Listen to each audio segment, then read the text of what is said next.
அமெரிக்க ஜனாதிபதி Abraham Lincoln ஒரு நாள் தன்னோட கோச்சு வண்டியில் தலைநகரான வாஷிங்டனுக்கு போயிட்டுருக்கிறார். கோச்சு வண்டி ஒரு சாலையில் போயிட்டுருக்கு. அந்த சாலைக்கு ஒரு பக்கத்தில் பயங்கரமான சதுப்பு நிலம். சதுப்பு நிலம்னா அது புதைகுழி, புதை மணலுங்கிறோம்ல, அது மாதிரி. அந்த சதுப்பு நிலத்தில் யாராவது மாட்டிக்கிட்டால் அவ்வளோதான், ஆளை கொஞ்சம் கொஞ்சமாக உள்ளே அமுக்கிவிடும். தப்பிச்சு கரையிறது கஷ்டம். அப்படிப்பட்ட நிலம் அது. ஆப்ரஹாம் லிங்கன் ஏதோ ஒரு முக்கியமான அரசாங்க வேலையாக போயிட்டு திரும்பி வந்துக்கிட்டு இருக்கிறார். அதனால் அந்த சமயத்தில் அவர் விலை உசந்த ஆடைகளை அணிஞ்சிருக்கிறார். அப்படி அவர் அந்த கோச்சு வண்டியில் வந்துக்கிட்டு இருக்கிறாரு. அந்த சமயத்தில் ஒரு காட்சி அவர் கண்ணில் பட்டுட்டுது. என்ன தெரியுமா?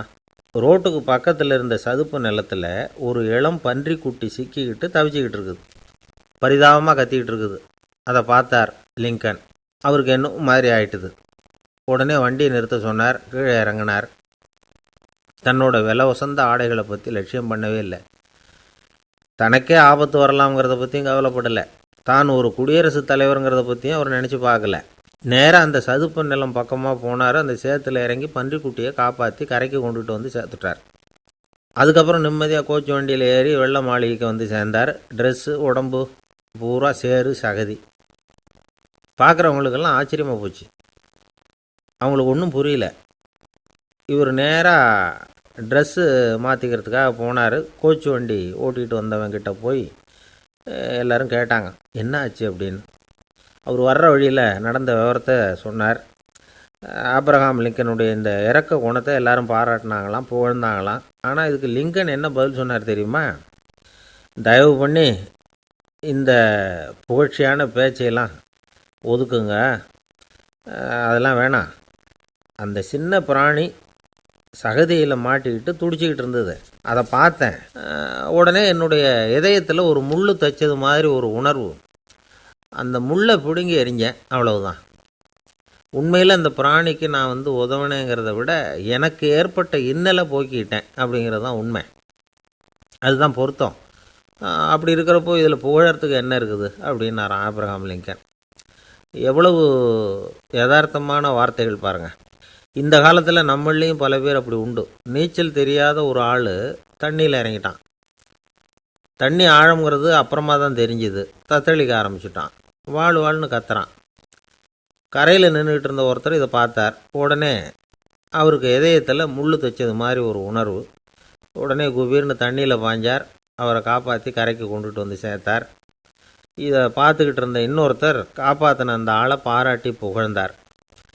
என்ன புகழாதீங்க சார் அப்படின்னார் அவர். ஏன்னு கேட்டார் இவர். நான் அந்த ஆளை ஏன் காப்பாற்றினேன் தெரியுமா?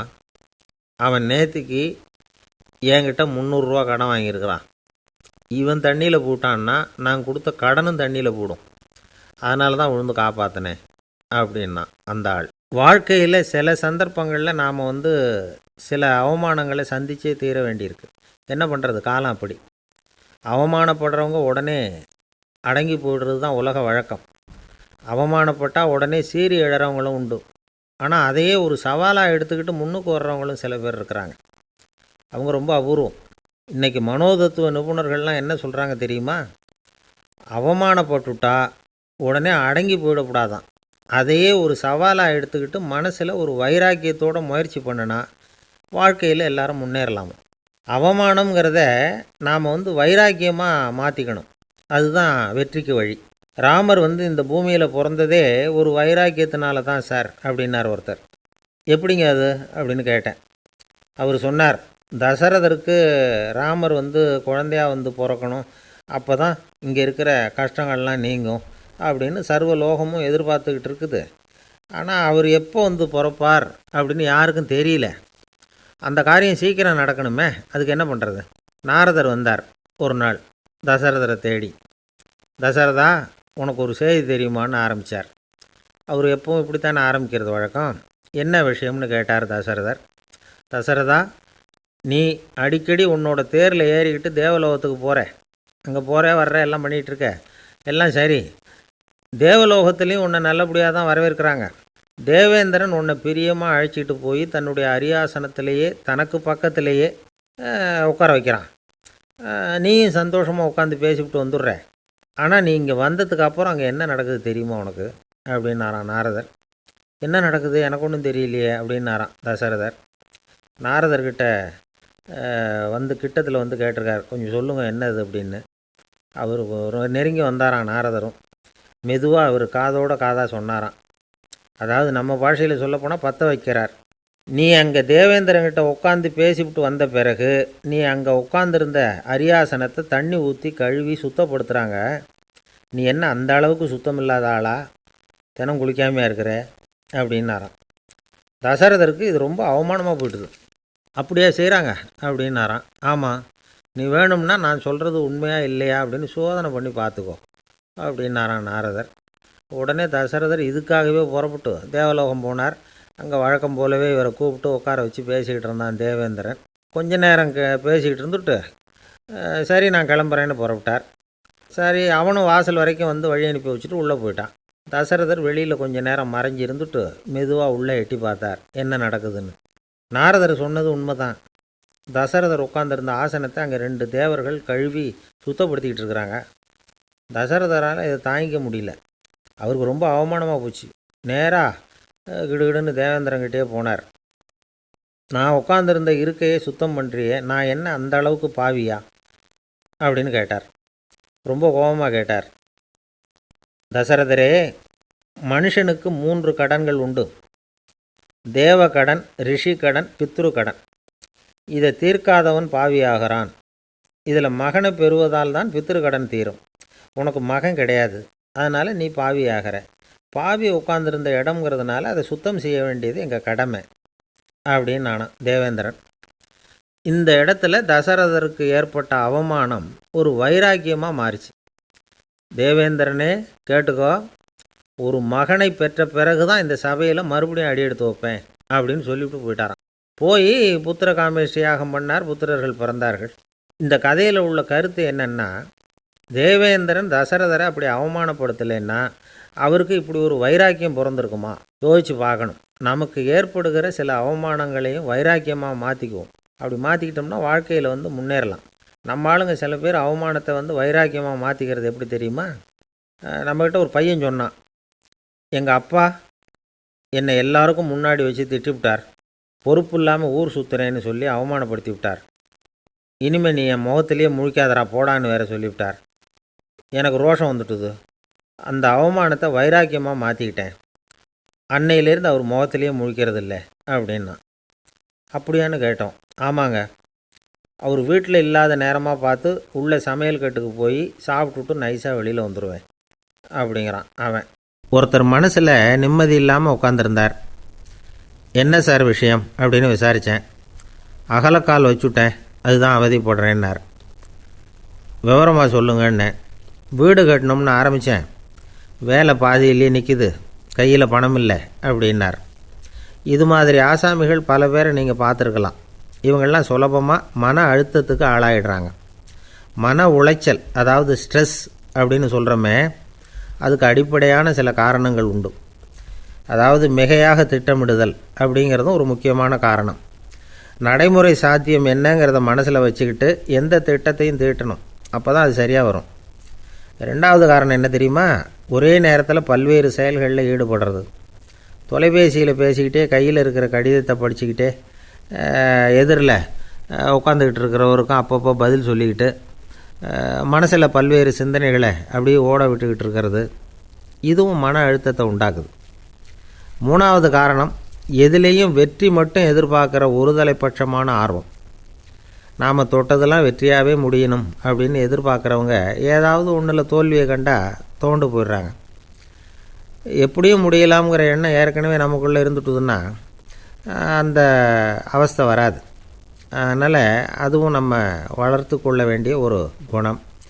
மன உளைச்சல் ஏற்படுறதுக்கு இன்னொரு காரணம், எதையும் வேகமாக செஞ்சுடணும் அப்படிங்கிற துடிப்பு.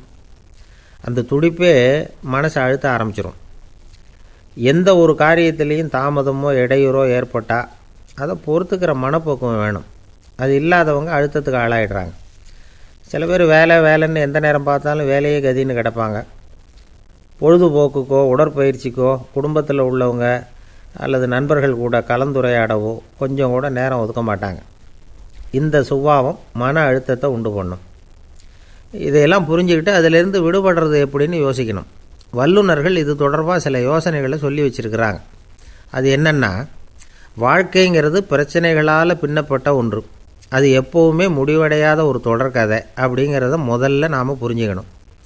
ஒரே நேரத்தில் ஒரு காரியத்தில் மட்டுமே நாம் கவனம் செலுத்தணும். அடுத்தவங்க காரியத்தில் தலையிடக்கூடாது. எதையும் பேச ஆரம்பிக்கிறதுக்கு முன்னாடி நம்மை நாமே கேட்டுக்க வேண்டிய கேள்வி 2. 1, நான் சொல்ல போகிறது ரொம்ப முக்கியமானதா? 2வது, நான் சொல்கிறத அவங்க கேட்குறதுக்கு ஆசைப்படுறாங்களா? நான் பேசுகிறதுக்கு அது சரியான நேரம்தானா? இதை யோசித்து பார்த்ததுக்கப்புறம் எதையும் பேச ஆரம்பிக்கணும். முடிஞ்ச அளவுக்கு வளைந்து போகிற சுபாவத்தை வளர்த்துக்கணும். நம்ம நேரம் விலை மதிப்பு இல்லாதது. அதை வீணாக்கக்கூடாது. சிரிக்க தெரியலனாலும் பரவாயில்ல, முகத்தில் கொஞ்சம் புன்முறுவலாவது காட்டணும். இதெல்லாம் ரொம்ப முக்கியம். அடுத்தவங்க ஏதாவது செஞ்சால் உடனே நன்றி சொல்ல மறக்கக்கூடாது. தினமும் கொஞ்சம் நேரத்தை தனிமையில் செலவு பண்ணணும். மன உளைச்சலிருந்து விடுபடுறதுக்கு 3 முக்கிய வழிகள் சொல்கிறாங்க. அதை சுருக்கமாக ரெட் அப்படின்னு சொல்கிறாங்க. RED ஆங்கில எழுத்தில். அந்த முதல் எழுத்து ஆர், அது என்னென்னா ரிலாக்ஸேஷன், அதாவது இடை ஓய்வு. 2வது E எக்ஸர்சைஸ், உடற்பயிற்சி. 3வது டயட், திட்டமிட்ட உணவு முறை. அதனால் தியானம், மூச்சு பயிற்சி இதெல்லாம் இந்த இடை ஓய்வுக்கு வழிகள். எந்த வேலையையும் தொடர்ந்து செய்யக்கூடாது. எல்லார்கிட்டையும் கலகலப்பாக பழகணும். மாதத்துக்கு ஒரு நாளாவது குடும்பத்தோடு வெளியில் போயிட்டு வரணும். சுலபமான உடற்பயிற்சிகளை செய்யலாம். உடற்பயிற்சிங்கிறது நமக்காக நாம் செய்கிற ஒரு நீண்டகால முதலீடு அப்படின்னு சொல்லுவாங்க. அதாவது லாங் டேர்ம் இன்வெஸ்ட்மெண்ட்டாக. அளவோடு சாப்பிட்ணும், மெதுவாக சாப்பிட்ணும். இதெல்லாம் கொஞ்சம் மனசில் வச்சுக்கிட்டு நடந்துக்கிட்டால் மகிழ்ச்சியாக வாழலாம். சில பேர் சாப்பாட்டு விஷயத்தில் ரொம்ப அக்கறை எடுத்துக்கிறது உண்டு. ஒரு குண்டு ஆசாமி சாப்பிட உக்காந்தார். முதல்ல ஒரு மாத்திரை சாப்பிட்டார். எதுக்குன்னு கேட்டோம். பசி எடுக்கிறதுக்குன்னார். சாப்பிட்டு முடித்தார். பிறகு மறுபடியும் ஒரு மாத்திரை சாப்பிட்டார். இது எதுக்குன்னு கேட்டோம். சாப்பிட்டது ஜீரணமாகறதுக்கு அப்படின்னார். பந்திக்கு முந்தர ஆசாமிகள் நம்மளில் பல பேர் உண்டு. அப்படி முந்தறதுக்கு கூட முயற்சி பண்ணுறவங்க நிறைய பேர் இருக்கிறாங்க. இதில் என்ன ஒரு விஷயம்னா, பந்திக்கு முந்துறது கூட தப்பு இல்லை. ஆனால் அப்படி ஒரு விருந்தில் ஆளாக போய் உட்காந்து சாப்பிட்டா கூட வெளியில் வர்றப்ப என்ன பெரிய விருந்து வச்சுட்டான், சாம்பாரில் உப்பு இல்லை, ரசத்தில் காரம் இல்லை அப்படின்னு குறை சொல்லிகிட்டே வர்றது இருக்குது பாருங்கள். அது சரியில்லை, நாகரிகமும் இல்லை. கல்யாண பத்திரிகையில் என்ன போட்டிருக்குது, என் பொண்ணுக்கும் இன்னார் பையனுக்கும் கல்யாணம், எல்லாரும் குடும்பத்தோடு வந்திருந்து மணமக்களை ஆசீர்வதிக்கணும், இப்படி தானே போட்டிருக்கோம். குடும்பத்தோடு விருந்து சாப்பிட்டு சாப்பாடு எப்படி இருக்குன்னு அபிப்பிராயம் சொல்லிவிட்டு போங்க அப்படின்னா போட்டிருக்கு கல்யாண பத்திரிகையில். ஒருத்தர் வீட்டு விசேஷத்துக்கு போயிருக்கோம்னா எவ்வளவோ அசௌகரியங்கள் நமக்கு ஏற்படலாம். ஏராளமான கூட்டம் வந்திருக்கும். எல்லாரையும் அவங்க தனித்தனியாக கவனிச்சிக்கிட்டு இருக்க முடியாது. நாம் தான் அனுசரித்து நடந்துக்கணும். நாமளாக போய் வாழ்த்த வேண்டியவங்களை வாழ்த்தி விட்டு சேரணும். அதை விட்டுட்டு பத்திரிக்கை கொடுத்தானேன்னு போனேன், கவனிப்பே சரியில்லை அப்படின்னு புலம்பிக்கிட்டு இருக்கக்கூடாது. ஒரு விருந்துக்கு போனால் அங்கே எப்படி நடந்துக்கணும் அப்படிங்கிறத பற்றி கூட அனுபவசாலிகள் சில விவரங்கள்லாம் சொல்லியிருக்கிறாங்க. இந்த காலத்தில் கல்யாணம், பிறந்த நாள், அது இதுன்னு நிறைய விருந்துகள் நடக்குது. அதெல்லாம் எதுக்காக? மனித உறவுகளை வளர்த்துக்கிறதுக்காக தான். வேறு எதுக்கு? ஒரு விருந்துக்கு போனால் அமைதியாக பொறுமையாக போய் உட்காரணும். அடித்து பிடிச்சிக்கிட்டு இடத்த பிடிக்க போகிறேன் அப்படின்னு நிற்கக்கூடாது. முதல் பந்தி நடந்துக்கிட்டு இருந்தால் அது முடிஞ்சு இலை எடுத்து சுத்தம் பண்ணதுக்கு அப்புறம் போய் உட்கார்றது தான் நாகரீகம்.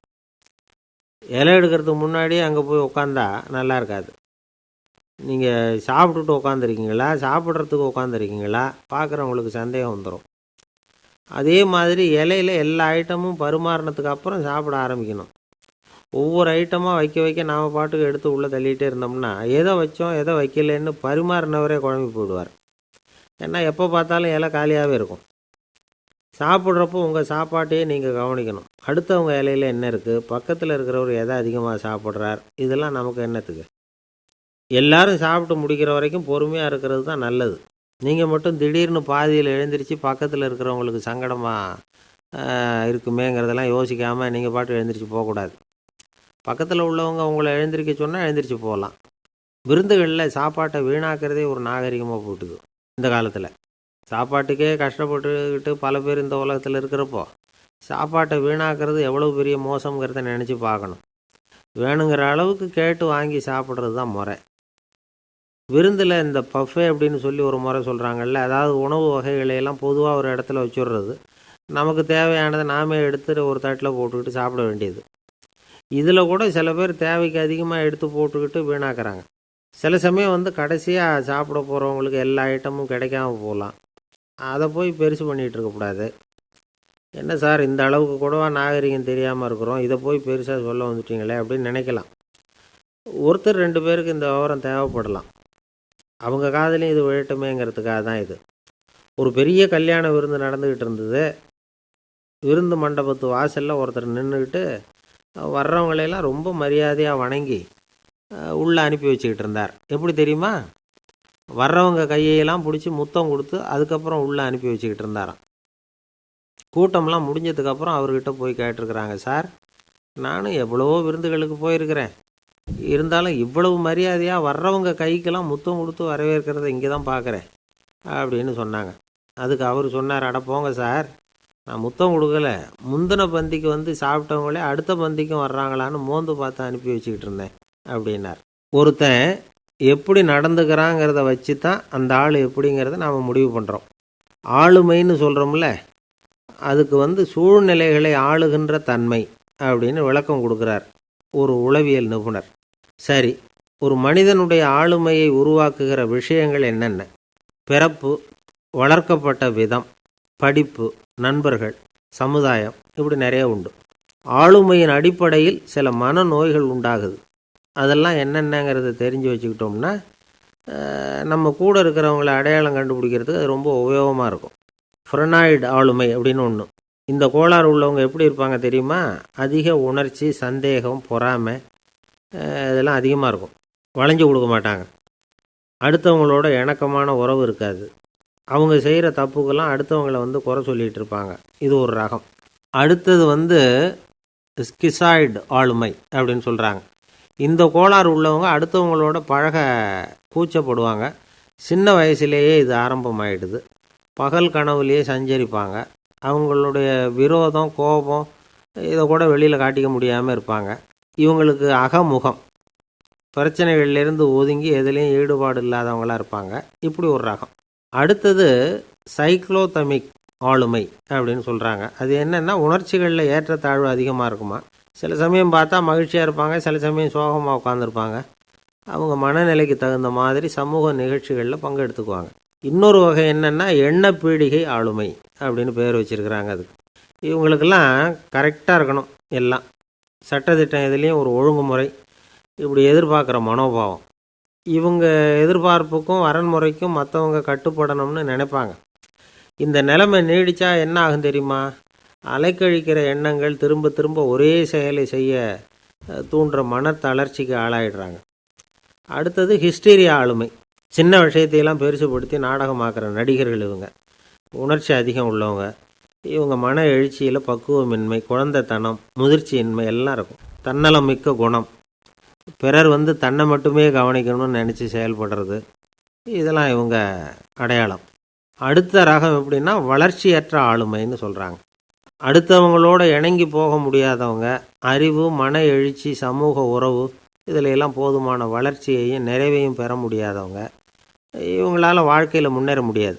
பிச்சைக்காரங்க, குற்றவாளிகள், இவங்ககிட்டெல்லாம் இது மாதிரியான ஆளுமை அதிகமாக இருக்குமா. அடுத்தது என்னென்னா சோர்வுடைய ஆளுமை. எதுலேயும் உற்சாகம் இல்லாமல் சோர்ந்து போயிருப்பாங்க. அதுக்கெல்லாம் நமக்கு வலிமை இல்லைப்பா அப்படின்னு சொல்லிகிட்டு இருப்பாங்க. சின்ன விஷயங்களுக்கெல்லாம் அதிர்ச்சி அடையிறது. வாழ்வின் சுவையை அனுபவிக்க முடியாதவங்க. இன்னொரு ரகம், இது கொதித்தெழும் ஆளுமைங்கிறாங்க. எதுக்கு எடுத்தாலும் ஆத்திரம், குரோதம், வன் செயல் இதிலெல்லாம் ஈடுபாடு, இப்படி உள்ளவங்க. நத்தை வகை ஆளுமை அப்படின்னு ஒன்று. அடுத்தவங்க மேலே விரோதம் இருக்கும், அடிக்கணுங்கிற எண்ணம் இருக்கும். ஆனால் அதை அப்படியே வெளியில் காட்டாமல் அதே சமயம் அமைதியான முறையில் வெறுப்பை வெளிக்காட்டுற ரகம். இவங்கெல்லாம் பேசாமல் கம்முன்னு இருந்துக்கிட்டே நினச்சதை நிறைவேற்றிக்கிடுவாங்க. முன்ஜாக்கிரதை ஆளுமை அப்படின்னு ஒரு ரகமாக. பாதுகாப்பின்மை, சந்தேகம், முழுமையின்மை, அறவேக்காட்டுத்தனம் இந்த மனப்போக்கு அதிகமாக இருக்கிறதுனால அகம்பாவம், புடிவாதம், எச்சரிக்கை எல்லாம் அளவுக்கு மீறி இருக்கும். இது வரைக்கும் நாம் பேசிக்கிட்டு இருந்த ஆளுமை பண்புகள் அளவுக்கு அதிகமாக போயிட்டுதுன்னா ஆளுமை கோளாறுகள் ஏற்படும். அதன் அடிப்படையில் மனவியாதிகள் வருமா. அதனால் இணக்கமான எல்லாரும் விரும்புகிற இயல்பான ஆளுமையை பெறுவதற்கு நாம் முயற்சி செய்யணும் அப்படிங்கிறது மனோதத்துவ நிபுணர்களுடைய ஆலோசனை. ஒருத்தர் ஒரு மனோதத்துவ டாக்டரை தேடிட்டு வந்தாராம். டாக்டர், எனக்கு மனசில் ஏதோ வியாதி, ஆளுமை கோளாறு, அதாவது எனக்கு சீக்கிரமாக செத்து போனால் தேவையில்லைன்னு தோணுது அப்படின்னாராம். உடனே அந்த டாக்டர், சரி அப்படின்னா இங்கேயே இருங்க, நான் வைத்தியம் பார்க்குறேன் அப்படின்னாராம். ஒரு நண்பர், அவர்கிட்ட பேசிக்கிட்டு இருந்தேன். மனித உறவுகள் பற்றி அவர் சொல்லிகிட்டு இருந்தார். அமெரிக்காவில் தந்தை மகன் உறவு எப்படி இருக்குது அப்படிங்கிறத விளக்கிறதுக்கு அவர் ஒரு கதையை சொன்னார். ஒரு அப்பா பகல் பூராவும் அலுவலகத்தில் வேலை, ஓடி ஆடி உழைச்சிக்கிட்டு களைச்சி போய் ராத்திரி 10 மணிக்கு மேலே வீடு திரும்பினான். வீட்டு வாசலில் அவரோட மகன் காத்துக்கிட்டு இருக்கிறான். இன்னமும் தூங்கலை. அப்பாவை வாசல்லையே தடுத்து நிறுத்தி, அப்பா உனக்கு சம்பளம் எவ்வளவு அப்படின்னு கேட்குறான். ஏற்கனவே ஆஃபீஸு பிரச்சனைகளால் அலுத்து போய் திரும்புகிற அப்பாவுக்கு கோவம் வந்துடுது. என்னடா இப்படிலாம் கேளுன்னு உங்கள் அம்மா உனக்கு சொல்லி கொடுத்தாளா அப்படின்னு சொல்லிவிட்டு உள்ளே போய் சட்டையை கட்டி மாட்டிவிட்டு குளிச்சுவிட்டு மறுபடியும் வெளியில் வந்து உடையை மாற்றுகிற சமயம் அப்போ மறுபடியும் மகன் உள்ளே வந்து நிற்கிறான் அவர் முன்னாடியே. அப்பா உனக்கு எவ்வளவு சம்பளங்கிறான் மறுபடியும். அப்பாவுக்கு எரிச்சல் அதிகமாகிட்டுது. மணிக்கு $20 போதுமா அப்படின்னார். அப்படின்னா எனக்கு ஒரு $10 தர முடியுமான்னா மகன். இதுக்கு தான் என் சம்பளம் எவ்வளவுன்னு கேட்டியா? 2ஆம் வகுப்பு படிக்கிற உனக்கு எதுக்குடா $10 அப்படின்னு கத்திவிட்டு தொலைக்காட்சி பெட்டியின் முன்னாடி போய் உட்காந்துக்கிட்டு ஏதோ நிகழ்ச்சியை பார்க்க ஆரம்பிச்சிட்டார். கொஞ்ச நேரம் கழித்து மறுபடியும் மகன் வந்து நிற்கிறான். அப்பா ப்ளீஸ் எனக்கு ஒரு $10 கொடுக்க முடியுமா? மகனுடைய கண்களில் கண்ணீர். என்னடா அவன் கண்ணீரை காட்டி காரியம் சாதிக்கலாம்னு பார்க்குறியா? ஒரு காசு கூட கொடுக்க மாட்டான் போ அப்படின்னு விரட்டி விட்டான். மகன் கண்ணீரை தொடச்சிக்கிட்டே கண்ணை தொடச்சிக்கிட்டு பேசாமல் போய் படுத்துக்கிட்டானா. கொஞ்ச நேரம் ஆச்சு. அப்பாவோட கோபம் கொஞ்சம் கொஞ்சமாக குறைஞ்சிது. பிள்ளைகிட்ட கோபமாக கத்துனது தப்பு தாங்கிறது புரிஞ்சுது அவனுக்கு. எழுந்திரிச்சு போனான், படுக்கை இறக்கி போனான். மகனை பார்த்தான். அவன் தலையணையை கட்டி பிடிச்சிக்கிட்டு அழுதுகிட்டு இருக்கிறான். அவனை மெல்ல நெருங்கி அவங்ககிட்ட எதமாக பேசுகிறதுக்கு ஆரம்பித்தானான். எதுக்குடா உனக்கு $10 பள்ளிக்கூடத்தில் கேட்டாங்களா அப்படின்னு கேட்டானான். மகன் சொல்லியிருக்கான், இல்லை டாடி, உனக்கு 1 மணி நேரம் சம்பளம் $20ன்னு சொன்னேன். நீ ஏற்கனவே எனக்கு கொடுத்த பாக்கெட் மணி $10 என்கிட்ட இருக்குது. இப்போ நீ இன்னொரு $10 கொடுத்தீங்கன்னா அதையும் சேர்த்து $20 ஆகிடும். அந்த $20 நான் உனக்கு கொடுத்துருவேன். அப்படி கொடுத்தா நீ என் கூட 1 மணி நேரம் செலவழிப்ப இல்லையா? அதுக்காக தான் $10 கேட்டேன் அப்படின்னு சொன்னானான். அந்த அப்பா கண்ணு கலங்கி போச்சான். ஆதரவோடு தன்னுடைய மகனை கட்டி பிடிச்சி அழ ஆரம்பிச்சிட்டாராம். இதுதான் நண்பர் சொன்ன கதை. அமெரிக்கா மட்டும் இல்லை, உலகம் பூராவும் இன்றைக்கி மனித உறவுகள் இப்படி தான் மாறிக்கிட்டுருக்கு. பெரியவர்கள் அறிவுரை என்ன தெரியுமா? உங்கள் குழந்தைகளிடமிருந்து குழந்தை பருவத்தை பிரித்து விடாதீர்கள் அப்படிங்கிறது தான். அதாவது இன்றைய குழந்தைகள் தங்கள் பிருந்தாவனத்தை இழந்து விடுகிறார்கள் அப்படிங்கிறது அவங்களுடைய கருத்து. இந்த நிலைக்கு நாம் காரணமாக இருந்துடக்கூடாது. குழந்தைகளோட விளையாடுவோம், குடும்பத்தோடு உறவாடுவோம் அப்படிங்கிறது தான் நம்முடைய நோக்கமாக இருக்கணும். இன்றைய உறவு முறைக்கு இன்னொரு உதாரணம் சொல்லுவாங்க. ஒருத்தர் வந்தாராம். அவர் பக்கத்தில் ஒரு சின்ன பையன். நாம் அவரை விசாரிக்கிறோம், யார் இந்த பையன் அப்படின்னா அவர் சொல்கிறார், இவன் எனக்கு தூரத்து உறவு அப்படின்னாராம். இந்த தூரத்து உறவுன்னா எப்படின்னு இருக்கான். இதுக்கு அவன் சொல்லியிருக்கிறான், இவன் எங்கள் அப்பாவுக்கு 8வது புள்ளை அப்படின்னானான். ரொம்ப நாளைக்கு முன்னாடி ஒரு நாள் கோவலன் நாடகம் நடந்தது. எங்கள் மதுரையில் நடந்தது. அதில் ஒரு முக்கியமான கட்டம். கண்ணகி கிட்ட சிலம்பை வாங்கிக்கிட்டு அதை விற்கிறதுக்காக மதுரை நகருக்கு புறப்படுறான் கோவலன். அந்த சமயத்தில் கண்ணகி பாடுற மாதிரி ஒரு நாடக பாடல் நாடக ஆசிரியர் எழுதினது. அது என்ன பாட்டுன்னா, மா பாவியோர் கூடி வாழும் மதுரைக்கு மன்னா போகாதீர் என்று அப்படின்னு ஆரம்பிக்கும் அந்த பாட்டு. இதுதான் அந்த பாட்டு. இதை கண்ணகி மேடையில் பாடின உடனே கூட்டத்தில் சலசலப்பு. நம்ம ஊர்லேயே நமக்கு முன்னாடியே நின்றுக்கிட்டு மா பாவியோர் கூடி வாழும் மதுரை அப்படின்னு சொல்கிறாங்களே, என்ன தைரியம் அப்படின்னு எல்லாம் குழப்பம் பண்ண ஆரம்பிச்சிட்டாங்க. மக்கள் சத்தம் போட ஆரம்பிச்சிட்டாங்க. எதிர்ப்பு குரல் அது பாட்டுக்கு வர வர அதிகமாக போட்டுது. கொண்டுக்கிட்டு வா அந்த நாடக ஆசிரியரை, எழுதுனது யார் அப்படின்னு ஒரே சத்தம், கூச்சல். வேறு வழி இல்லை. மெதுவாக மேடைக்கு வந்தார் அந்த நாடக ஆசிரியர். 4 பக்கத்திலிருந்தும் கேள்வி கணைகள். மக்களை பார்த்து கொஞ்சம் அமைதியாக இருங்கோ அப்படின்னு சொல்லிவிட்டு தன்னுடைய விளக்கத்தை சொல்ல ஆரம்பித்தார் அந்த நாடக ஆசிரியர். மா அப்படின்னு சொன்னால் திருமகளாகிய லட்சுமி அப்படின்னு அர்த்தம். பா அப்படின்னா கலைமகளாகிய சரஸ்வதி. வி அப்படின்னா மலைமகளாகிய பார்வதி, மாபாவியோர் அப்படின்னா திருமகளும் கலைமகளும் மலைமகளும், இவங்க மூவரும் அப்படின்னு அர்த்தம். இந்த 3 பேரும் வாழ்கின்ற மதுரை புனிதம் நிறைந்தது, சகல செல்வங்களும் நிறைஞ்சது. அப்படிப்பட்ட ஊரில் நான் அணிந்து கொள்ளும் இந்த சாதாரண சிலம்பை யார் வாங்கிக்குவாங்க அப்படிங்கிற எண்ணத்தோடு தான் கண்ணகி அப்படி சொல்கிறா. அதை நினச்சி தான் நான் எழுதினேன். ஆகவே மதுரையை ரொம்ப சிரமப்படுத்தணும், ரொம்ப மோசமாக எழுதணும் அப்படிங்கிற எண்ணம்லாம் எனக்கு கிடையாது. பெருமைப்படுத்தணும்னு நினச்சி தான் அப்படி எழுதினேன் அப்படின்னு விளக்கம் கொடுத்தாராம். இந்த விளக்கத்தை கேட்டதும் எல்லாரும் ரொம்ப சமாதானம் ஆகிட்டாங்களாம். இப்படி விளக்கம் கொடுத்த அந்த நாடக ஆசிரியர் யார் தெரியுமா? அவர் தான் தமிழ் நாடக உலகின் முதல் ஆசான் சங்கரதாஸ் சுவாமிகள். அவருக்கு நகைச்சுவை உணர்வும் அதிகம். 1920ஆம் ஆண்டு திருநெல்வேலியில் அவர் தங்கியிருக்கிறார் நாடகம் நடத்துறதுக்காக. அவர் தங்கியிருந்த வீட்டில் கொசு மூட்டைப்பூச்சி அதிகமாக இருந்திருக்கு. அவரால் தூங்கவே முடியல.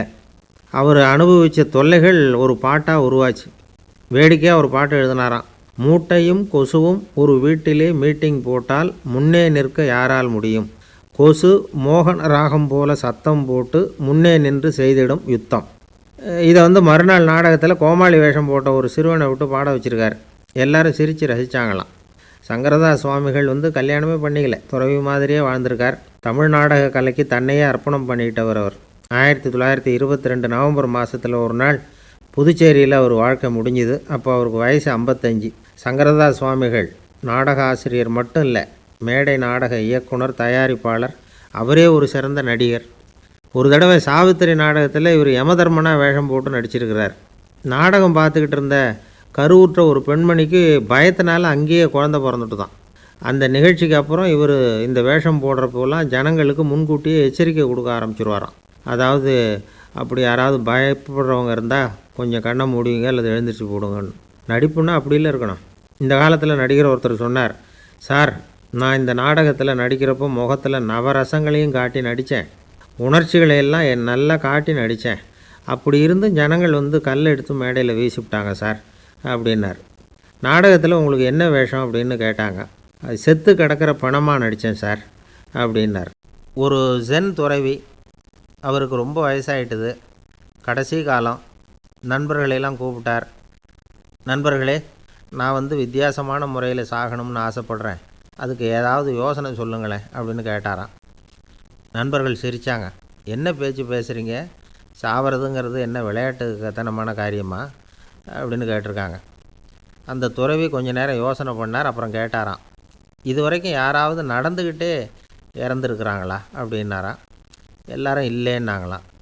ஒருத்தர் மட்டும் சொல்லியிருக்கார், அப்படியும் ஒருத்தர் இறந்துருக்கிறதாக ஒரு கதையில் படிச்சிருக்கிறேன், ஒரு ஞானியால் தான் அப்படியெல்லாம் செய்ய முடியும் அப்படின்னு அவர் சொன்னாராம். சரி, அப்படின்னா அந்த முறை நமக்கு வேணாம், நின்றுக்கிட்டே யாராவது உயிரை விட்டுருக்காங்களா அப்படின்னு விசாரித்தாராம். அப்படியும் ஒருத்தர் இறந்துருக்கிறார் அப்படின்னாங்களாம். மறுபடியும் அந்த துறவி யோசனை பண்ணியிருக்கிறார், ஏதாவது வித்தியாசமான முறையில் நாம் போகணும் அப்படிங்கிறது அவருடைய விருப்பம். மனிதன் எப்படி வாழ்கிறானோ அப்படி இறப்பது தான் நல்லது. சரி, யாராவது தலைகீழாக யோகம் செய்யும் நிலையில் இறந்துருக்குறாங்களா அப்படின்னு விசாரித்தாராம். நண்பர்கள் சிரித்தாங்க. தலைகீழாக நின்னபடி இறந்ததாக நாங்கள் கேள்விப்பட்டதே இல்லை, அது முடியாத காரியம் அப்படின்ட்டுருக்காங்க. இப்போ அந்த துறவிக்கு திடீர்னு உற்சாகம் வந்துட்டுது. உடனே எழுந்திரிச்சார், தலைகீழாக நின்னார், அப்படியே உயிரை விட்டுட்டார். அவ்வளோதான். அந்த மடாலயத்தில் ஒரே குழப்பம், எப்படி அவரை கீழே இறக்கி படுக்க வைக்கிறது அப்படின்னு புரியல. இப்படி உயிர் விடுறதை பற்றி அவங்க இது வரைக்கும் கேள்விப்பட்டதும் இல்லை. உண்மையிலேயே இவர் இறந்து தான் போனாராங்கிறதும் தெரியல. சோதித்து பார்த்தாங்க. இதய துடிப்பு, நாடி துடிப்பு எல்லாம் நின்று போயிருந்தது. இவர் எப்போவும் இப்படி தான், என்ன பண்ணுறது இப்போது அப்படின்னு சொல்லி எல்லோரும் குழம்பிக்கிட்டு இருக்கிற சமயத்தில் ஒரு பெரிய ஒரு யோசனை சொன்னார். இந்த துறவியோட மூத்த சகோதரி பக்கத்து மடாலயத்தில் இருக்கிறாங்க, அவங்கள இங்கே அழைச்சிட்டு வந்தால் ஏதாவது வழி கிடைக்கும் அப்படின்னார். அந்த அம்மாவுக்கு 90 வயசு. அழைச்சிட்டு வந்தாங்க. ஒரு குச்சியை ஊன்றிக்கிட்டு அப்படியே மெதுவாக நடந்து வந்தாங்க. தம்பி, தலைகீழாக நின்று உயிர் விட்டு இறக்கிறத பார்த்தாங்க. தம்பின்னு கூப்பிட்டு பார்த்தாங்க, ஒன்றும் காணோம். உடனே என்ன பண்ணாங்க, தன்னுடைய கைத்தடியால் தம்பியோட உடலை ஒரு தட்டு தட்டினாங்க. ஏப்பா, சாகிறப்பவும் உன்னுடைய குறும்புத்தனத்தை விடலையா? இப்படியாடா சாகிறது, ஒழுங்காக செத்து தொலை அப்படின்னாங்களாம். அவ்வளவுதான். உடனே அந்த துறவி திரும்பி நேராக நின்னார். அக்கா கோவப்படாத, நான் ஒழுங்காக சாகிறேன், எப்படி செத்தா என்ன, எல்லாம் எனக்கு ஒன்று தான் அப்படின்னு சொல்லிவிட்டு அப்படியே தரையில் படுத்து உயிரை விட்டாராம். அதுக்கப்புறம் அந்த அம்மா கோலை வந்து கையில் எடுத்துக்கிட்டு அப்படியே திரும்பி கூட பார்க்காம அவங்க பாட்டுக்கு போயிட்டாங்களாம். மரணத்தை ஒரு விளையாட்டாக ஆக்கிய அந்த துறவிக்கு வாழ்க்கையே ஒரு விளையாட்டாக தான் இருந்திருக்குது. எந்த நோக்கமும் இல்லாமல் செயல்படுறதுன்னா என்னங்கிறதும் அவருக்கு தெரிஞ்சிருக்குது. பயனை எதிர்பார்க்காமல் பணி செய்து வாழ்ந்து மறைந்த மகான் அவர். தம்முடைய தொழிலை வந்து விளையாட்டு போல் செய்ய தெரிஞ்சவருக்கு வாழ்க்கையே ஒரு விளையாட்டாக மாறிடும். எல்லாமே விளையாட்டாகி விடுகிற போது மரணமும் விளையாட்டாகிவிடும் அப்படிங்கிறது தான் அந்த தத்துவம். ஆனால் அதுக்கு முன்னாடி உங்களுக்குள்ளே இருக்கிற உண்மையான நடிகனை வந்து நீங்கள் அடையாளம் கண்டுபிடிக்கணும். நீங்கள் நடிக்க வேண்டியதே இல்லை, நீங்கள் ஏற்கனவே நடிச்சுக்கிட்டு தான் இருக்கிறீங்க. நீங்கள் இந்த உண்மையை தெரிஞ்சுக்கணும், அவ்வளவுதான். இதுதான் ஞானிகளுடைய கருத்து. நீங்கள் தெருவில் நடந்து போயிட்டுருக்கிறீங்க, எதிரில் வர்றவர் உங்களை பார்த்து எப்படி இருக்கிறீங்கன்னு கேட்குறார். நல்லா இருக்கிறேங்கிறீங்க. உண்மையிலேயே நாம் நல்லா இருக்க மாட்டோம், ஏதாவது உடம்புல கோளாறு இருக்கும். ஆனால் அப்படி சொல்லுவோம் நல்லா இருக்கிறேன் அப்படின்னு. அது நடிப்பு தானே. உங்களை சந்தித்ததில் ரொம்ப மகிழ்ச்சி அப்படின்னு சொல்கிறோம். உடனே கொஞ்சம் நிதானமாக யோசித்து பாருங்கள், உண்மையிலேயே உங்கள் மனசு மகிழ்ச்சி அடைஞ்சுட்டுதா? அது நடிப்பு தானே. வாழ்க்கையை சரியாக புரிஞ்சுக்கிட்டால் எல்லாமே நடிப்புங்கிறது புரியும். கல்யாண பத்திரிக்கை அனுப்பியிருந்தேனே, ஏன்டா வரலன்னு கேட்டான் ஒருத்தன். வந்திருந்தேனே அப்படின்னானா இவன். டேய், ஏன்டா போய் சொல்கிற, நான் பத்திரிக்கையே உனக்கு அனுப்பலையே அப்படின்ட்டுருக்கான் அவன். அதுக்கு இவன் சொன்னானா, பத்திரிக்கை அனுப்புனேன்னு நீ போய் சொல்கிறப்போ கல்யாணத்துக்கு வந்தேன்னு நான் போய் சொல்லக்கூடாதா அப்படின்னானா. வங்க நாவலாசிரியர் சரத் சந்திரர் ஒரு நண்பர் அவர்கிட்ட வந்தார். வழக்கமாக எல்லா எழுத்தாளர்கள்கிட்டையும் கேட்குற ஒரு கேள்வியை கேட்டார். நீங்கள் எழுத்துத்துறைக்கு வந்தது எப்படி, இதுதான் கேள்வி. அதை தெரிஞ்சு என்ன பிரயோஜனம்னார் சரத் சந்திரர். சும்மா சொல்லுங்களேன், தெரிஞ்சுக்கிறேன் அப்படின்னார் வந்தவர். சரி சொல்கிறேன்னு ஆரம்பித்தார். நான் வந்து ரங்கூனில் வேலை பார்த்துக்கிட்டு இருந்தேன். சம்பளம் பத்தில், வேலையும் பார்த்துக்கிட்டு ஒரு பலசரக்கு கடை வைக்கலாம்னு நினச்சேன். என்னால் மளிகை கடை வச்சு சரியாக நடத்த முடியுமாங்கிற சந்தேகம் என் மனைவிக்கு. அதை சோதனை பண்ணி பார்க்கணுங்கிறதுக்காக சில பொருள்களின் அளவு, அதோட விலை, இப்படி சிலதை சொல்லி எல்லாத்தையும் மனக்கணக்காக கூட்டி போட சொன்னாங்க. என்னால் சரியாக கூட்டி சொல்ல முடியல. உங்களால் மளிகை கடை நடத்த முடியாதுன்னு சொல்லிவிட்டாங்க. உடனே என்ன பண்ணுறது, வேறு வழி இல்லை, கதை எழுத ஆரம்பிச்சிட்டேன் அப்படின்னார். கேட்டவருக்கு சிரிப்பு வந்துட்டு தான். சரத் சந்திரர் ஒரு பக்கம் சீரியஸான நாவல்கள், சிறுகதைகள் எழுதியிருந்தாலும் அவருடைய இன்னொரு பக்கம் வேறு விதம். நண்பர்கள்கிட்ட பேசும்பொழுதும் சரி, அவர்களுக்கு கடிதங்கள் எழுதும்போதும் சரி, கேலியும் கிண்டலும் நகைச்சுவை உணர்வும் அதிகமாக இருக்கும். காந்திஜி ஒரு சமயம் கல்கத்தாவுக்கு வந்திருந்தார். தேசபக்தர்கள் பல பேர் அவர்கிட்ட பேசிக்கிட்டு இருந்தாங்க. அப்போது சரத் சந்திரரும் அங்கே இருந்தார். கிரண் சங்கர் ராய் அப்படிங்கிறவரும் அங்கே இருந்தார். அவர் சொன்னாராம், காந்திஜியோட பழகிய முதல் வங்காளி நான் தான். போயர் யுத்த காலத்தில் இவர் வந்து லண்டனுக்கு வந்திருந்தப்போ என்கிட்ட தான் வங்காள மொழி கற்றுக்கிட்டார் அப்படின்னாராம். உடனே சரத் சந்திரர் காந்திஜியை பார்த்து, இவர் உங்களுக்கு வங்காள மொழி கற்றுக் கொடுத்தது உண்மைதானா அப்படின்னாராம். ஆமான்னாராம் காந்தி. அதனால தான் உங்களால் வங்காள மொழி கற்றுக்க முடியல அப்படின்னாராம். எல்லாரும் சிரித்தாங்களாம். சரத் சந்திரர் சாம்தாபேர் அப்படிங்கிற கிராமத்தில் தங்கியிருந்தார். ஒரு இலக்கிய நிகழ்ச்சியில் கலந்துக்கிறதுக்காக. அதுக்காக வந்து ஒரு கல்கத்தாவுக்கு போக வேண்டிய சூழ்நிலை. அதுக்காக புறப்பட்டார். அந்த சமயத்தில் பின்னாடி இருந்து யாரோ அவரை கூப்பிட்டாங்க. இப்படி கூப்பிட்டவரை பார்த்து இன்னொருத்தர் யாரோ அதட்டி இருக்கிறாங்க. போகிறவரை ஏன் இப்படி கூப்பிடுறீங்க அப்படின்னு. ஏன் கூப்பிட்டா என்னன்னு கேட்டிருக்கார் சரத் சந்திரர். புறப்படுறவங்கள பின்னாடி இருந்து கூப்பிடுறது அபசகுனம், போகிற இடத்துல ஏதாவது ஆபத்து வரலாம் அப்படின்னு அதுக்கு விளக்கம் கொடுத்துருக்கிறார் அவர். உடனே சரத் சந்திரர் சொன்னாராம், இதோ இவங்க என்னை இலக்கிய கூட்டத்துக்கு அழைச்சிட்டு போகிறாங்களே, இதை விட வேறு என்ன ஆபத்து வந்துட போகுது அப்படின்னாராம். இப்படி சரத் சந்திரருக்கு இயல்பாகவே நகைச்சுவை உணர்வு உண்டு. அவருடைய நண்பர் ஒருத்தர் வீட்டுக்கு கூப்பிட்டுருந்தார். அங்கே ஒரு கச்சேரிக்கு ஏற்பாடு பண்ணியிருந்தாங்க. சரத் சந்திரருக்கு இயல்பாகவே கச்சேரியில் நீண்ட ஆலோசனையெல்லாம் கேட்குறதுக்கு பொறுமை இருக்காது. அதனால் மெதுவாக பாட போகிறவர் எப்படி அப்படின்னு கேட்டிருக்கார். அவருக்கு ரொம்ப நல்லா பாட தெரியும் அப்படின்னு சொல்லியிருக்கிறாங்க. அதுக்கு சரத் சந்திரர், பாட தெரியுங்கிறது சரி, பாட்டை நிறுத்த தெரியுமா, அதை சொல்லுங்கள் முதல்ல அப்படின்னாராம். ஆசைப்படுறதில் தப்பு இல்லை, ஆனால் அந்த ஆசை தேவைக்கு தகுந்த மாதிரி இருக்கணும். தேவைக்கு மீறிய ஆசைகள் இருக்குது பாருங்கள், அது தேவையில்லை. இந்த கருத்தை வலியுறுத்தது மாதிரி ஒரு கதை உண்டு. தேவேந்திரனுக்கு திடீர்னு வீடு கட்டணும்னு ஒரு ஆசை வந்துதான். வீடுன்னா நாம் கட்டுற மாதிரி இல்லை. தேவேந்திரன் வீடுன்னா சும்மாவா? ஒரு பிரம்மாண்டமான அரண்மனை கட்டணும். அது மாதிரி இந்த 3 லோகத்துலேயும் ஒரு அரண்மனை கிடையாது அப்படின்னு எல்லாரும் சொல்லணும். இது அவனோட ஆசை. உடனே தேவ தச்சரான விஸ்வகர்மாவை கூப்பிட்டான், உத்தரவு போட்டான். விஸ்வகர்மா தன்னுடைய உதவியாளர்களை எல்லாம் கூப்பிட்டு ஒன்றா சேர்த்துக்கிட்டார். படாத பாடுபட்டு ஒரு பெரிய அரண்மனையை கட்டி முடித்தார். கட்டி முடிக்க 1000 வருஷம் ஆச்சு. தேவேந்திரன் வந்து பார்க்குறான். அவனுக்கு திருப்தி ஏற்படலை. என்னுடைய அந்தஸ்துக்கு இது ரொம்ப சாதாரணமான கட்டிடம், இதை விட இன்னும் பெருசாக கட்டு அப்படின்னா. தேவ தச்சர் திணறி போயிட்டார். அவரால் அதுக்கு மேலே எதுவும் செய்ய முடியல. என்ன பண்ணுறதுன்னு யோசனை பண்ணார். நேராக நாரதர் காலில் போய் விழுந்தார். நீங்கள் தான் என்னை இந்த பிரச்சனையிலேருந்து காப்பாற்றணும்னார். நாரதர் யோசனை பண்ணார். சரி, கவலைப்படாதேன்னார். நேராக இந்திரன்கிட்ட போனார். இந்திரன் வந்து நாரதரை பார்த்த உடனே வாங்கன்னு கூட்டிகிட்டு போய் அரண்மனையை காட்டினான். இது மாதிரி ஒரு அரண்மனையை நீங்கள் வேறு எங்கேயாவது பார்த்துருக்குறீங்களா அப்படின்னு ரொம்ப பெருமையாக கேட்டான். நான் பார்த்ததில்லை, ஆனால் என்னை விட வயசில் மூத்தவர் மகரிஷி லோமேசர், அவர் ஒரு வேளை பார்த்துருக்கிறாரா என்னமோ அப்படின்னார். உடனே அவரை மனசில் நினச்சி தியானம் பண்ணினார். அடுத்த கணம் லோமேசர் அங்கே வந்தார். இடையில் ஒரு சின்ன துண்டு, கையில் ஒரு கமண்டலம், தலையில் ஒரு பாய், அவ்வளவுதான் அவர்கிட்ட இருந்தது. எதுக்காக தலையில் எந்த பாய் அப்படின்னு கேட்டான் இந்திரன். என்ன மாதிரி அற்ப ஆயுள் உள்ள ஒரு ஜீவன் தனியாக வீடு கட்டிக்கிட்டு திண்டாடணுமா? இந்த பாய் தான் ஒரு வீடு மாதிரி எனக்கு நிழல் கொடுக்குது அப்படின்னார் அவர். என்னது, உங்களுக்கு வந்து அவ்வளவு கொஞ்சமான ஆயுளா அப்படின்னு ஆச்சரியத்தோடு கேட்டான் இந்திரன். ஆமாம், இதை பாரு, என்னுடைய மார்பில் ஒரு பொற்காசு அளவுக்கு ரோமம் உதிர்ந்துட்டுது.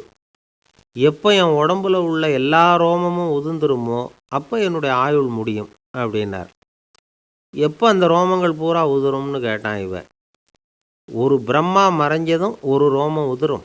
என் உடம்புல உள்ள ரோமங்களின் எண்ணிக்கை எவ்வளவோ அவ்வளவு பிரம்மாக்கள் தோன்றி அவங்க ஆயுள் முடியும் பொழுது என் உடம்புல உள்ள ரோமங்கள் பூரா உதிரும் அப்படின்னார். அப்படின்னா ஒரு பிரம்மாவோட ஆயுள் எவ்வளவு காலம்னு கேட்டான். ஒரு பிரம்மாவுக்கு 100 தேவ வருஷம். ஒவ்வொரு தேவ வருஷத்துக்கும் 365 தேவ நாள். ஒவ்வொரு தேவ நாள்லேயும் ஒன்றை மாதிரி 14 இந்திரர்கள் தோன்றி மறைகிறாங்க அப்படின்னு மகரிஷி லோமேசர் சொல்கிறார். இதை கேட்டதும் இந்திரன் ஆடி போயிட்டான். அவ்வளவு ஆயுள் உள்ள இவரே அற்ப ஆயுள்னு சொல்கிறார். நான் என்னுடைய ஆயுளை பெருசாக நினச்சிக்கிட்டு பிரம்மாண்டமான அரண்மனை கட்டணும்னு ஆசைப்படுறேனே அப்படின்னு நினச்சான்.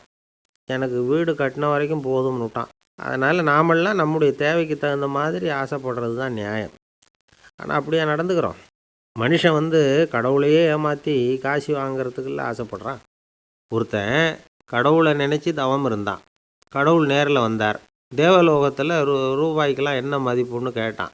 அங்கெல்லாம் ரூபாய்ங்கிறது உங்கள் பணத்தில் 1 கோடி ரூபாய்க்கு சமம். அதாவது தேவலோகத்தில் 1 ரூபான்னா இங்கே 1 கோடி ரூபா. அது மாதிரி எங்களுக்கு ஒரு நாளுங்கிறது உங்கள் கணக்கில் 1 கோடி வருஷத்துக்கு சமம் அப்படின்னார் கடவுள். அப்படின்னா எனக்கு நீங்கள் அதிகமாக எதுவும் தர வேணாம், உங்கள் கணக்குப்படி ஒரே 1 ரூபா கொடுங்க, அது போதும்னா இவன் ரொம்ப சாமர்த்தியமாக. கடவுள் யோசனை பண்ணார். அது ஒன்றும் கஷ்டம் இல்லை, 1 ரூபா தானே கேட்குற, கொடுத்துட்றேன். ஆனால் இப்போ வரும்பொழுது நான் எடுத்துக்கிட்டு வரல, எங்கள் கணக்குப்படியே 1 நாள் பொறுத்துக்க பணத்தோடு வந்துடுறேன் அப்படின்னு சொல்லிவிட்டு பறந்து போயிட்டார். ஒரு இலக்கிய கூட்டம் ஏற்பாடு பண்ணியிருக்கிறோம், நீங்கள் அவசியம் வந்து அதில் பேசணும் அப்படின்னு கேட்டுக்கிட்டார் ஒருத்தர். வேணாங்க, 4 பேருக்கு முன்னாடி வந்து நிற்கிறதுனா எனக்கு ரொம்ப கூச்சமாக இருக்கும் அப்படின்னாரு இவர். ஏன் சார் இன்னமும் குழந்த மாதிரி கூச்சப்படுறீங்களே அப்படின்னார் அவர். அவரை ஒரு மாதிரியாக சமாளித்து அனுப்பி வச்சுட்டு அதுக்கப்புறம் அதை பற்றி இவர் யோசித்து பார்த்துருக்கார். சில நிபுணர்கள் எழுதியிருக்கிறத படித்தும் பார்த்துருக்கிறார். மனோதத்துவ நிபுணர்கள் என்ன சொல்கிறாங்க தெரியுமா? 10லேருந்து 20% குழந்தைகள் பிறக்கிறப்பவே கூச்ச சுபாவம் கொண்டதாக தான் இருக்குதான். ஒரு தாத்தா தன்னோட பேர பிள்ளைய ஆசையாக கூப்பிடுறார் விளையாட்டு காட்ட, அதை அழுதுகிட்டு ஓடி போகுது. ஒரு அம்மா தன்னோட பிள்ளைய பள்ளிக்கூடத்தில் சேர்க்கறதுக்காக கூப்பிட்டுக்கிட்டு போகிறாங்க. அந்த புள்ள அம்மாவோட முந்தானையில் ஒளிஞ்சிக்கிட்டு வெளில வரமாட்டேங்குது. இவங்களெல்லாம் எப்படி சமாளிக்கிறது? குழந்தைகளோட கூச்ச சுபாவத்தை போக்குறது எப்படி? இதுக்கு நிபுணர்கள் சில யோசனைகளை சொல்லியிருக்கிறாங்க. மற்றவங்களுக்கு முன்னாடி என் பையனுக்கு கூச்சம் ரொம்ப அதிகம் சார், மற்றவங்க பார்த்தா ரொம்ப வெக்கப்படுறான், இப்படி சொல்கிற அப்பாக்கள் உண்டு. என் பையன் புது மனுஷாலை பார்த்தா அட்டையாக ஒட்டிக்குவான் சார் அப்படின்னு சொல்கிற அப்பாக்களும் உண்டு. இப்படிலாம் குழந்தைகளுக்கு வந்து முத்திரை குத்துறது ரொம்ப தப்பான். புதுசாக யாராவது வீட்டுக்கு வந்தால் குழந்தை தானாக தன்னோட கூச்சத்தையும் பயத்தையும் போக்கிக்கிட்டு சகஜமாக மாறி வர்றதுக்கு வாய்ப்பு கொடுக்கணுமா. ஒரு கூட்டத்துக்கோ அல்லது சொந்தக்காரங்க கல்யாணத்துக்கோ குழந்தைய அழைச்சிட்டு போகிறீங்க, அங்கே போய் கட்டாயப்படுத்தி குழந்தைய மற்றவங்க கிட்ட பேச சொல்லக்கூடாது. சில சமயம் குழந்தை தானாக தன்னுடைய கூச்ச சுபாவத்தை விட்டு பேசுகிறதுக்கு முன் வந்தால் அதை பாராட்டணும். குழந்தை கலகலப்பு இல்லாமல் மௌனமாக இருந்ததுன்னா அதையும் கண்டுக்கக்கூடாது. குழந்தை பேச ஆரம்பித்தா அதை ஆர்வத்தோடு கவனிக்க தெரியணும். கலந்து உரையாடுற பழக்கத்தை வீட்லேயே ஆரம்பிக்கலாம். கேட்டதுக்கு பதில் சொல் அப்படின்னு நீங்கள் அதிகாரம் பண்ணிகிட்டு இருக்கக்கூடாது. அது வந்து குழந்தைக்கு பேசுகிற சந்தர்ப்பத்தை குறைச்சிருமா. இப்போ நாம் அதிகாரம் பண்ணால் கேலி செய்கிற பழக்கம் குழந்தைகளை வந்து ரொம்ப பாதிச்சிருமா. பெரியவங்களானதுக்கு அப்புறமும் சில பேர் கூச்சத்தோடவும் பயத்தோடவும் இருக்கிறதுக்கு இதுதான் காரணம். சின்ன வயசில் அவங்கெல்லாம் ஏதாவது கேலிக்கு ஆளாகி இருப்பாங்க. ரெண்டாவது குழந்தை மூத்த குழந்தைய வந்து கேலிக்கு ஆளாகிற சந்தர்ப்பங்களை கண்டு கேலி பண்ணினா அது இளம் நெஞ்சங்களை விட்டு நீங்கிறதே இல்லையா. எப்பவும் குழந்தையோட நடை உடை பாவனைகளை பற்றி சொல்லிக்கிட்டே இருக்கக்கூடாதான். அதுவே கூச்ச சுபாவத்தை கொண்டுட்டு வந்துடுமா. அப்பா எங்கேன்னு யாராவது கேட்டால் இது மாதிரி இன்ன காரியத்துக்காக வெளியில் போயிருக்கார், இத்தனை மணிக்கு திரும்பி வருவார் அப்படின்னு சொல்கிற அளவுக்கு குழந்தைகளை வந்து பழக்கப்படுத்தி வைக்கணும். ஃபோன்லேயே யாராவது விசாரித்தா கூட இது மாதிரி பதில் சொல்லு அப்படின்னு சொல்லணும். சின்ன சின்ன மீட்டிங்கில் 4 வார்த்தை பேச தயார் பண்ணலாம். ஒரு கடையிலையோ அல்லது ஹோட்டல்லையோ ஏதாவது விவரம் கேட்கணும்னா உங்கள் குழந்தைய தைரியமாக அனுப்புங்க. குழந்தைகள் பணிவாகவும் பொறுமையாகவும் விவரம் கேட்குறப்போ கூச்ச சுபாவம் தானாக போயிடும். சின்ன வயசுலேயே இப்படிலாம் பழக்கப்படுத்தினா தான் வருங்காலத்தில் தைரியமாக இந்த சமுதாயத்தில் வாழ முடியும்.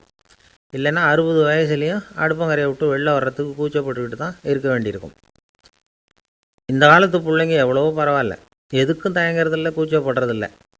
ஒரு அம்மா அடுப்பங்கரையிலேருந்து சத்தம் போட்டாங்க, டேய் ராமு, தயவு பண்ணி அந்த டிவியை நிறுத்துறா, அந்த பெண்ணோட குரல் மகா மோசம், அடுப்பங்கரையில் இருக்கிற என்னாலேயே அதை சகிச்சிக்க முடியல அப்படின்னாங்களாம்.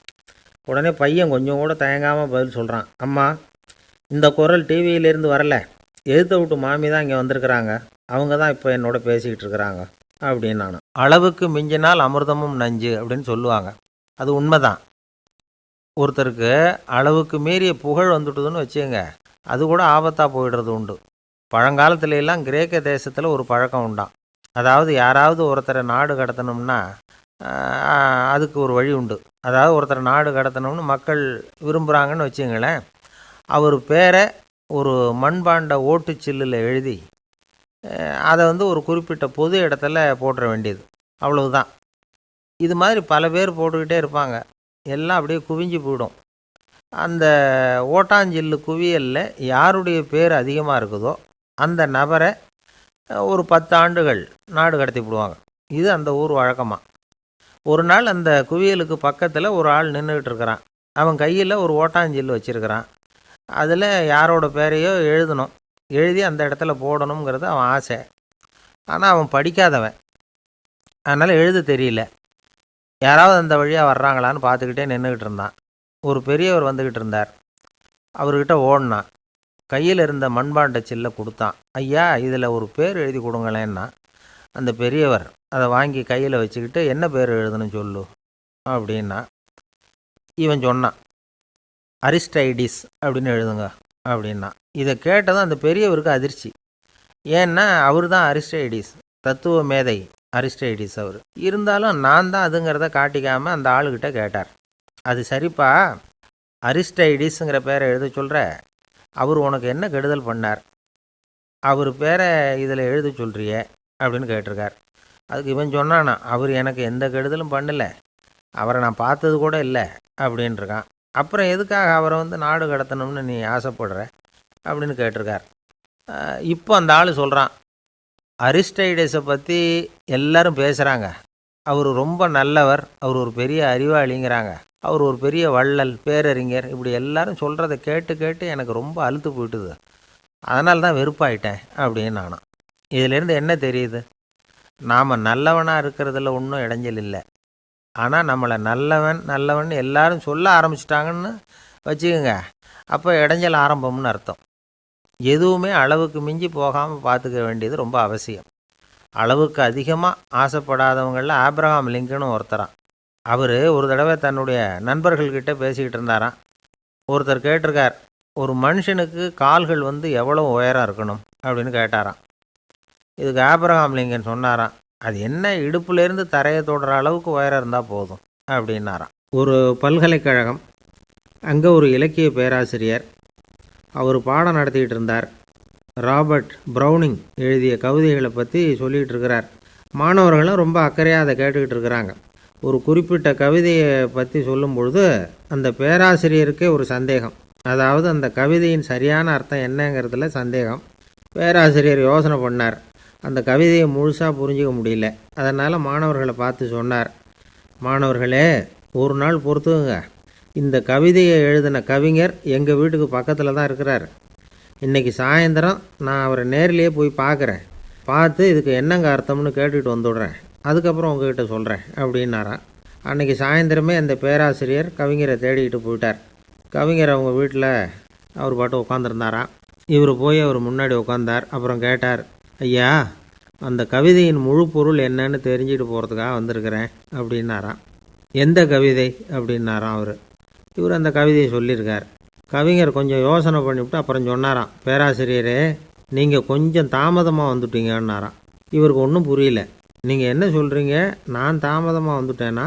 நீங்கள் தான் உயிரோடு இருக்கிறீங்களே, அப்படி இருக்கும்பொழுது நான் தாமதமாக வந்துவிட்டேன்னா அது எப்படி அப்படின்னு இவர் குழம்பியிருக்கிறார். இப்போ கவிஞர் சொன்னாராம், ஐயா, நான் உயிரோடு இருக்கிறேன்னா இல்லையாங்கிறது முக்கியம் இல்லை. நான் அந்த கவிதை வரிகளை எழுதினப்போ 2 பேருக்கு அதோட அர்த்தம் தெரிஞ்சிருந்தது. இப்போ ஒரே ஒருத்தருக்கு தான் அதோட அர்த்தம் தெரியும் அப்படின்னாராம். பேராசிரியர் யோசனை பண்ணியிருக்கார். அப்படின்னா அந்த ஒருத்தர் கவிஞர் ராபர்ட் ப்ரௌனிங்கை தவிர வேறு யாராக இருக்க முடியும்?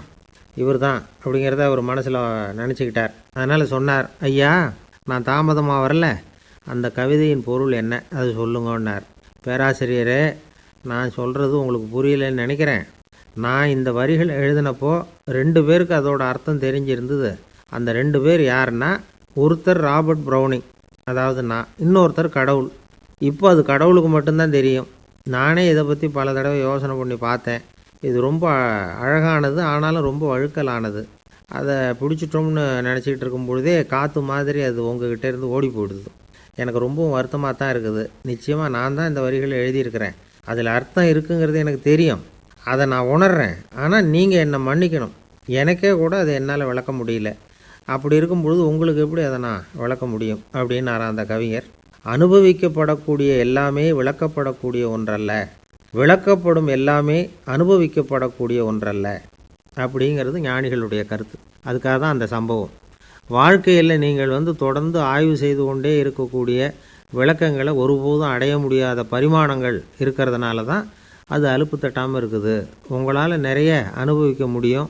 இருந்தாலும் நீங்கள் அனுபவித்து அறிந்த விஷயங்கள் கூட வார்த்தைகளால் விளக்கப்பட முடிவதில்லை அப்படிங்கிறது பெரியோர் சிந்தனை.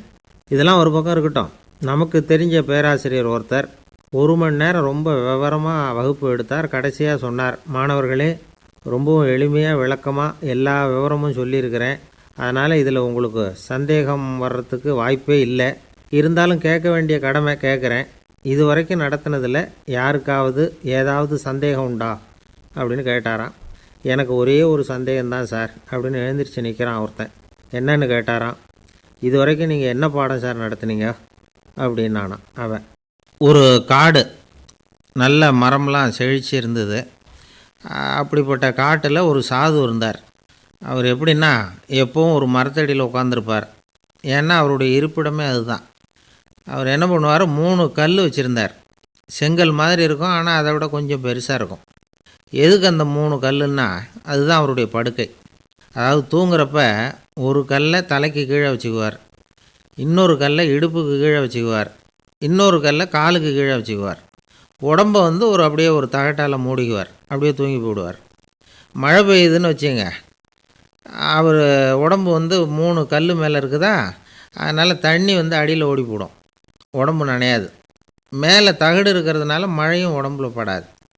அவர் தூக்கமும் கெடாது, நிம்மதியாக தூங்குவார். பகலில் அந்த 3 கல்லையும் ஒரு சேர ஒரு அடுப்பு மாதிரி வச்சு அது மேலே உட்காந்துக்குவார்.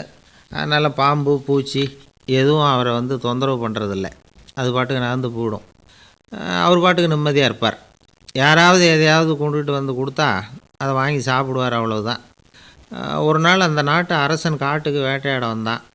அந்த வழியாக வந்தப்போ இந்த சாது படுத்துருக்கிறத பார்த்தான். பரிதாபப்பட்டான். ஐயோ பாவம், இவர் இப்படி இந்த கல் மேலே உடம்ப வச்சுக்கிட்டு தூங்குறாரே, என்ன பாடுபடுவார். இவரை நாம் அரண்மனைக்கு அழைச்சிட்டு போய் சுகமாக நிம்மதியாக இருக்கிறதுக்கு வழி செஞ்சு கொடுப்போம், அது ரொம்ப நல்லாயிருக்கும் அப்படின்னு நினச்சான். அப்படி நினச்சிக்கிட்டே அரண்மனைக்கு வந்துட்டான். அதுக்கப்புறம் ஒரு பல்லக்கையும் 2 சேவகர்களையும் காட்டுக்கு அனுப்பி அந்த சாதுவை மெதுவாக இங்கே அழைச்சிட்டு வந்துடுங்க அப்படின்னு சொல்லி அனுப்பி வச்சான். இவங்க போய் அவர்கிட்ட விவரத்தை சொன்னாங்க. எனக்கு என்னத்துக்கு அரண்மனை வாசம் அப்படின்னார். இருந்தாலும் மன்னர் உத்தரவு, நீங்கள் அவசியம் வரணும் அப்படின்னாங்க இவங்க. சரின்னு சொல்லிவிட்டு வேறு வழி இல்லாமல் புறப்பட்டார். புறப்படும் பொழுது என்ன பண்ணார்னா, மறக்காமல் அந்த 3 கல், ஒரு தகடு, அதையும் எடுத்து பல்லக்கில் வச்சுக்கிட்டார். என்னத்துக்கு இதையெல்லாம் எடுத்து வைக்கிறாரு அப்படின்னு சொல்லி அவங்க யோசனை பண்ணாங்க. இருந்தாலும் அதை பற்றி ஒன்றும் கேட்கல.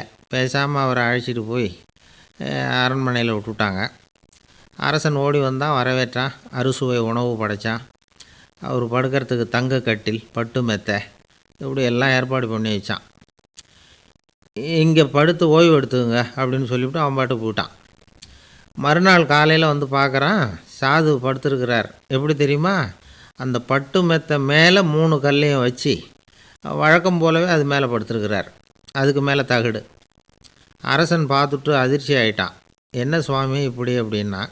சாது சொன்னார், எனக்கு தேவையும் இல்லை, குறையும் இல்லை, எல்லா இடத்துலையும் எனக்கு ஒரே மகிழ்ச்சி தான் அப்படின்னார்.